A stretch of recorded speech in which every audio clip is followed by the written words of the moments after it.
नमस्ते दोस्तों, हमारे चैनल में आपका स्वागत है, जहां हर वीडियो होगा एक नया एक्सपीरियंस। अगर आप भी चाहते हैं मस्ती, ज्ञान और एंटरटेनमेंट, तो सब्सक्राइब करना न भूलें, बेल आइकन दबाएं और जुड़िए हमारे साथ। 35 वर्षीय नेपाली पूर्व सैनिक विष्णु श्रेष्ठ घर लौट रहे थे।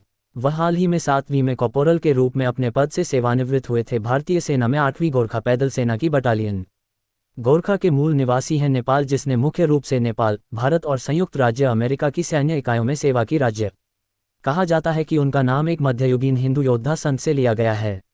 गोरखनाथ कहा जाता है। 1975 में नेपाल के पर्वत जिले में पैदा हुआ। विष्णु का पहला सेना के साथ संपर्क उनके पिता के माध्यम से था, जिन्होंने भारतीय में सेवा की थी।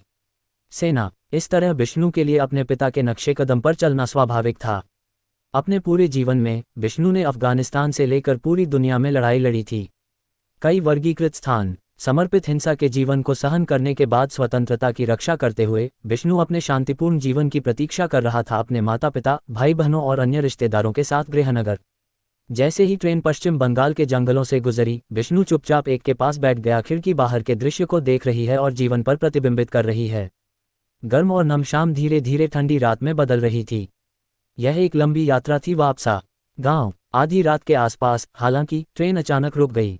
ये था चित्तरंजन के पास एक छोटा सा शहर। दृष्टि में कोई स्टेशन नहीं था। यात्रियों ने देखा चारों ओर भ्रमित। किसी को नहीं पता था कि ऐसा क्यों हुआ। अचानक कुछ लोग, जो ऐसा लग रहा था कि नियमित यात्री, अपने बैग में पहुंचे और बड़े से बाहर निकल गए, चाकू और तलवारें। यह एक ट्रेन चोरी थी। अपराधी अपनी सीटों से कूद गए और जबरन यात्रियों से अपने कीमती सामान सौंपने की मांग की। इस बीच एक साइड का दरवाजा खुला। ऊपर और अधिक ठगों को डिब्बों में डाला। अब इन्हें प्रशिक्षित किया गया था। अपराधी खतरनाक हथियारों से लैस दर्जनों अब इसके माध्यम से चल रहे थे। ट्रेन प्रत्येक व्यक्ति को हिंसक रूप से हिलाना और उनके पास को ज्वेलरी, मोबाइल ले जाना, उपकरण और जो कुछ भी वे अपने हाथ रख सकते हैं। यात्री भयभीत, मौत के घाट उतारे जाने की संभावना। महिलाएं और बच्चे रोना शुरू कर दिया। विरोध करने वालों के प्रति हिंसा का इस्तेमाल किया गया। तेज कटौती और छुरा सुनिश्चित करें कि प्रतिक्रिया करने का इरादा रखने वाला कोई भी व्यक्ति अपनी सीटों पर बैठ गया और प्रदर्शित नहीं किया आगे प्रतिरोध। ये सब तब हुआ जब विष्णु संयमित होकर बैठे रहे खुद। यहाँ तक कि जब एक ठग आया और उसका बटुआ ले लिया तो उसने कुछ भी खुलासा नहीं किया। क्रोध या हताशा, यह एक लड़ाई नहीं थी जिसका वह हिस्सा बनना चाहता था। जब तक वह अपराधियों को उनके कीमती सामान दिए, चीजें सामान्य हो जाएंगी, उन्होंने तर्क दिया। बस घर जाना चाहता था। विष्णु चुप रहा। लेकिन एक समस्या थी। विष्णु एक युवा लड़की के साथ एक परिवार के बगल में बैठा था। अपराधियों ने उसके बाद बटुआ, वे बस चले नहीं गए। ठग अब युवा लड़की के साथ उसके भयभीत माता पिता के ठीक सामने बलात्कार करना चाहता था। माता पिता की याचिका खारिज कर दी गई। उन्हें एक तरफ धकेल दिया गया और नीचे पिन किया गया। नेता गिरोह के बाद लड़की की कमीज काट दी और वह चिल्लाने लगी। अब ये कुछ ऐसा नहीं था जिसे विष्णु बैठकर देख सकता था। जब अपराधी उसे लूट लिया, उन्होंने उसकी सबसे मूल्यवान संपत्ति लेने की उपेक्षा की थी। कुकरी, पारंपरिक चाकू जो हर गोरखा योद्धा अपने साथ ले जाता था। समय विष्णु आगे और तेजी से आगे बढ़ गया। पैंतरेबाजी करते हुए बलात्कारी को उठाया, उसे दूर रखा। लड़की और उसे अन्य ठगों के खिलाफ मानव ढाल के रूप में इस्तेमाल किया। उसने काट दिया अपराधियों में से एक पर चाकू, तुरंत उसे खून के एक पूल में डाल दिया। तस्लीम शुरू हुआ। एक और अपराधी ये तय करता है कि विष्णु पर हमला करने से नेता घायल हो सकता है। कायरता लड़की की गर्दन पर मारा। सौभाग्य से उसने केवल एक मामूली घाव बनाए रखा, लेकिन इसने विष्णु को और भी क्रोधित कर दिया। पहले वाले को छोड़ दिए बिना हुक, उसने एक और त्वरित हड़ताल के साथ अपराधी को काट दिया। चीखें हो सकती हैं अन्य डिब्बों से सुना। ठग और भी हिंसक हो गए। निराशा, उन्होंने इसके लिए योजना नहीं बनाई थी। अब गुस्से में विष्णु ने नेता का गला काट दिया और दूसरे के पास आगे बढ़ गया, बाकी अपराधियों से निपटने के लिए। केबिन आगे क्या हुआ? कुछ ऐसा जो आपको वास्तविक जीवन में शायद ही कभी देखने को मिलता है। ट्रेन के अंदर होना साबित हुआ गोरखा के लिए फायदेमंद। वह एक अनुभवी था, हाथ से हाथ मिलाने में कुशल युद्ध और गुरिल्ला युद्ध। इसके अलावा वह नाराज था। घुमाना और गोता लगाना। कोचों के अंदर और संकीर्ण गलियारों में विष्णु ने 40 ठगों को झूलते हुए ले लिया, चाकू, तलवारें और वह सब कुछ जो उनके पास था। लेकिन कोई भी हमले की सीमा के भीतर छुटकारा नहीं पा सका और अकेला गोरखा को घातक झटका।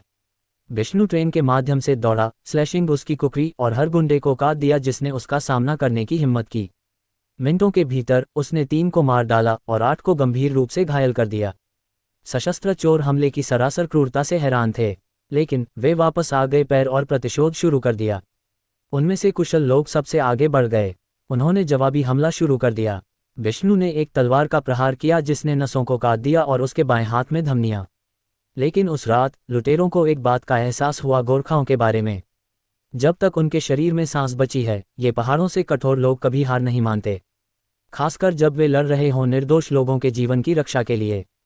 ट्रेन के डिब्बे के खिलाफ उसकी पीठ के साथ कच्चे खून से लथपथ कुकरी स्विंगंगिंग विष्णु की साइड ने अब डाकुओं को डर से भर दिया।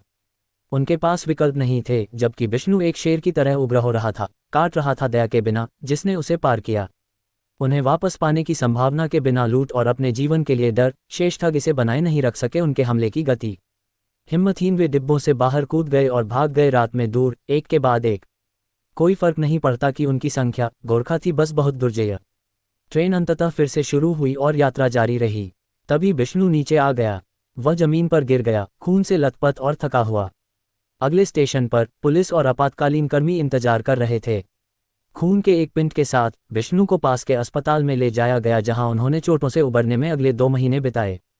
अधिकारी लगभग 200 मोबाइल फोन, सोने के हार और कई बरामद हुए मृत और घायल ठगों के लैपटॉप, लगभग 10,000 रुपये नकद के साथ पकड़े गए लोगों को बंद कर दिया गया। घटना के बाद घायल हो गया। सरकार ने विष्णु को पदोन्नत करने के लिए अस्थायी रूप से सेवानिवृत्त नहीं किया।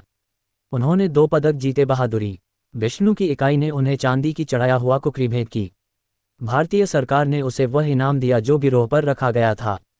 उसे भी दिया गया था जीवन भर के लिए रियायती ट्रेन टिकट और हवाई किराया। कई लोगों ने मजाक में कहा कि यह किया गया था क्योंकि सरकार विष्णु चाहती थी जितना हो सके उतनी ट्रेनें और उड़ानें। बचाए गए लड़की के परिवार को भी पैसे की पेशकश की, लेकिन विष्णु ने यह कहते हुए इनकार कर दिया, युद्ध में दुश्मन से लड़ना मेरा कर्तव्य है, एक सैनिक के रूप में। ट्रेन में ठगों को ले जाना एक इंसान के रूप में मेरा कर्तव्य था। विष्णु की कहानी हमें पूर्व की याद दिलाती है। भारतीय सेना के chief of staff field marshal Sam Manekshaw, जब उन्होंने प्रसिद्ध रूप से दावा किया, अगर एक आदमी कहता है कि वह नहीं है मरने के डर से, वह या तो झूठ बोल रहा है या वह एक गोरखा है।